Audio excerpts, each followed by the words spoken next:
Minority coordination committee 18 December આંતરરાષ્ટ્રીય અલ્પસંખ્યક અધિકાર દિવસ.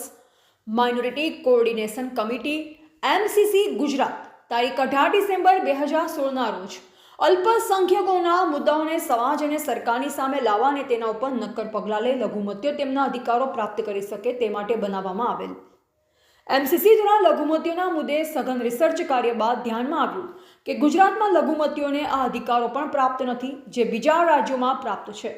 ગુજરાતમાં લઘુમતી સમુદાયને શિક્ષણ અને રક્ષણ માટેના જે માળખાઓ અન્ય રાજ્યોમાં કેન્દ્રમાં મળી રહ્યા છે તે ગુજરાતમાં પણ આપવામાં આવે તે માંગોને લઈ માઇનોરિટી કોઓર્ડિનેશન કમિટી MCC દ્વારા અભિયાન ચલાવવામાં આવી રહ્યું છે. આપણે જાણીએ છીએ કે કોઈપણ સમાજના વિકાસની યોજનાઓ ચલાવવા માટે એક વિભાગની જરૂર હોય છે. 2006માં લઘુમતી સમુદાય પર વિશેષ ધ્યાન આપવા માટે કેન્દ્રમાં લઘુમતી મંત્રાલય બનાવવામાં આવ્યું અને દેશના બીજા રાજ્યોમાં પણ આવા મંત્રાલય છે તો પછી ગુજરાતમાં કેમ નહીં?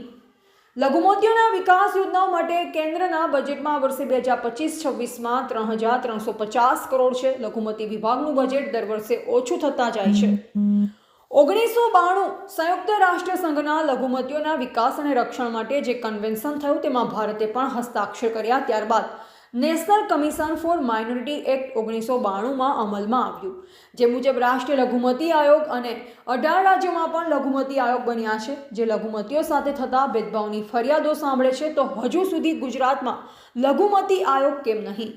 ગુજરાતમાં ધોરણ 10માં લઘુમતી બાળકોનો ડ્રોપઆઉટ દર 44% છે. આવું ગુજરાતમાં શા માટે?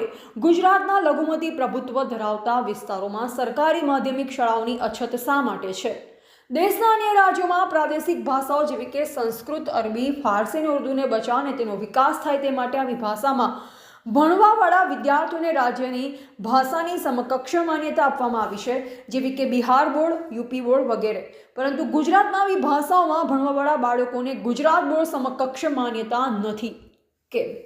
સરકારની દરેક સમિતિ કમિશનને રિપોર્ટ દર્શાવે છે કે લઘુમતી સમુદાય સમાજની મુખ્ય ધારાના લોકો કરતાં પાછળ છે. તો આ સમાજને બરાબરી પર લાવવા માટે વિશેષ આર્થિક પેકેજની જોગવાઈ કરી લઘુમતીઓને બરાબરી પર લાવવાનો પ્રયત્ન કેમ નથી કરાતો?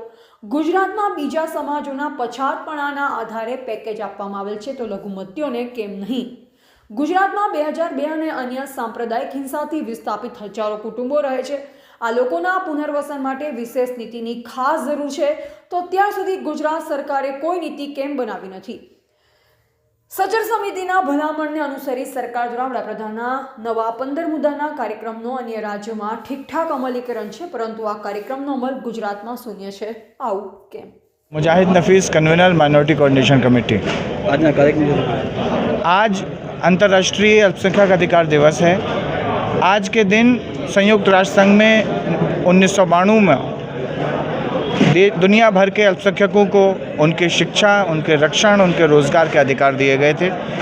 इस दिन को माइनॉरिटी कोऑर्डिनेशन कमेटी हर साल गुजरात के अलग अलग ज़िलों में मनाती है। इस बार भुज में ये कार्यक्रम था।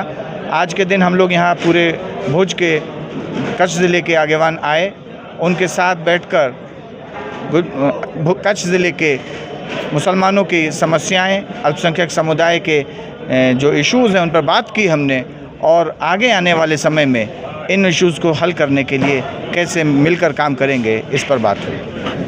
अल्पसंख्यक अधिकार दिवस આજે કચ્છની અંદર પ્રથમ વખત ઉજવવામાં આવ્યો છે અને આ દિવસે દેશભરના જે માઇનોરિટીઝની અંદર આવે છે, મુસ્લિમ, જૈન, શીખ, ઈસાઈ, પારસી, આ સમાજને બંધારણે આપેલા જે અધિકારો છે એ અધિકારો પ્રત્યે સમાજના લોકો જાગૃત થાય અને એ જાગૃતિના કારણે પોતાના જે બંધારણીય અધિકારો છે એ મેળવી શકે એના માટે સતત MCC જે છે માઇનોરિટી કોઓર્ડિનેશન કમિટી એ ગુજરાતની અંદર 2016થી પ્રયત્નો કરી રહી છે અને આ અધિકારો બંધારણે આપેલા અધિકારો છે, કોઈ નવા અધિકારો માગવામાં નથી આવી રહ્યા અને આ અધિકારો જે છે એ જે અલ્પસંખ્યકો છે એમને મળે તો એમને સમાજની અંદર અલગ અલગ પ્રકારે થતા ભેદભાવ અને જે અન્યાય છે એની સામે સારું રક્ષણ મળી શકે એમ છે.